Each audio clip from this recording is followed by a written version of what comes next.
All right, today we're jumping into a timeless moral tale called The Fruit of Honesty. It's a really powerful story, you know? It's about what happens when good old-fashioned hard work runs up against pure greed, and how, sometimes, you need a little bit of cleverness to make things right. Let's dive in. So right off the bat, this story throws a big question at us. Does honesty always win? I mean, think about it. In a world that can be pretty tricky, is just being an honest person enough to get you through? Let's see how our story tackles that one. Okay, so let's set the scene. Our story begins, like so many do, with just a regular guy facing a really tough spot. This is where we meet our hero and see what he's really made of. So picture this. A terrible famine has hit the land. We're talking dry fields, no food, just total desperation. And caught right in the middle of all this is a man named Bhushan. He's got no choice. He has to leave his home and travel to a new village, Vijaypur, just hoping to find any kind of work to survive.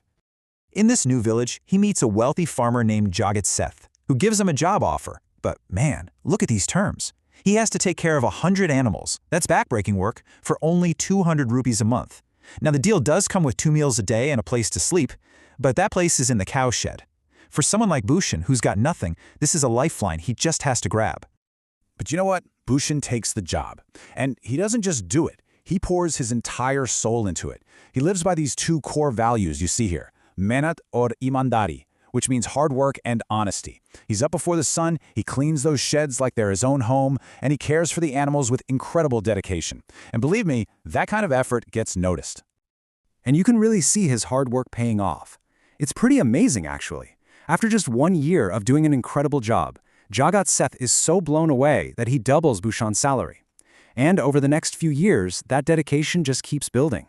Slowly, piece by piece, he saves enough to finally get out of that cowshed and build a small house for himself.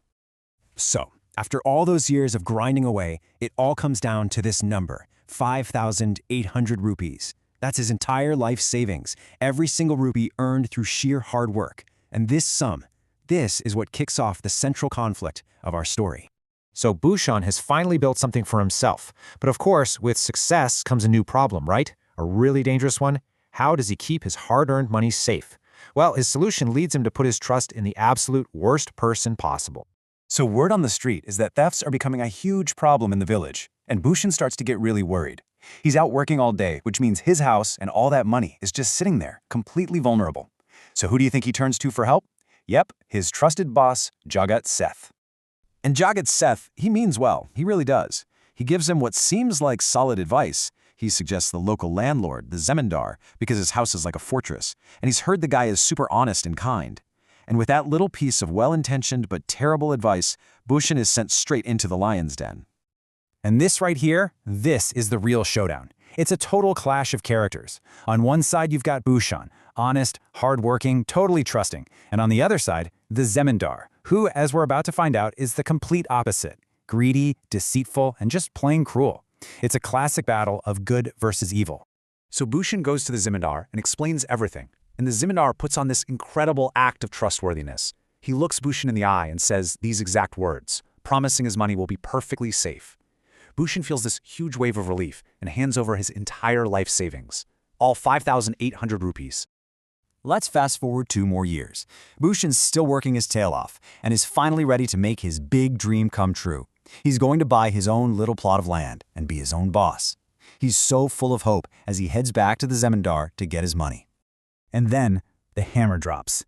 This is just a gut punch moment. The zemindar acts like he's never seen Bhushan before in his life. He just coldly asks for documents, a written receipt, knowing, of course, that their entire deal was based on a simple handshake and the zemindar's so-called honest reputation. So Bhushan is begging, right? And that's when the mask completely comes off. The zemindar doesn't just deny him, he calls him a fraud and has his guards beat him up and literally throw him out into the street. Just like that, Bhushan is left with nothing. No money, no dream, just broken bones and a broken spirit. Okay, but hold on, the story isn't over. Not by a long shot. This is where things get really interesting. Because just being honest wasn't enough, was it? No. Now it's time to get clever. So a couple of days go by, and Bhushan is a no-show for work. Jagat Seth gets worried, goes to check on him, and finds him beaten and broken. When he hears what happened, oh man, he is just wrecked with guilt. He realizes his advice led to this whole mess, and he decides he's going to be the one to fix it. And the plan he comes up with? It's brilliant. It's all about using the Zemindar's own greed against him. So, step 1, the setup. Jagat Seth walks in looking like a big-shot client, carrying a suitcase stuffed with cash, a whopping 50,000 rupees. The Zemindar's eyes just light up. Then, step 2, the trap is set. Right on cue, Bhushan shows up again. Now, the Zemindar wants to look super honest for his new rich client, so he suddenly remembers Bhushan and happily gives him his 5,800 rupees back. And just as Jagat Seth is about to make his deposit, step 3, the escape hatch. His servant runs in with a fake urgent message. It's the perfect excuse for Seth to say, oh, something's come up, gotta go. And just like that, he walks out with his money, Bhushan has his money back, and the greedy Zemindar is left standing there with nothing. The trap worked perfectly.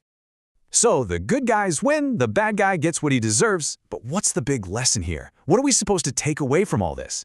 Let's break down the key lessons. Well, what have we learned?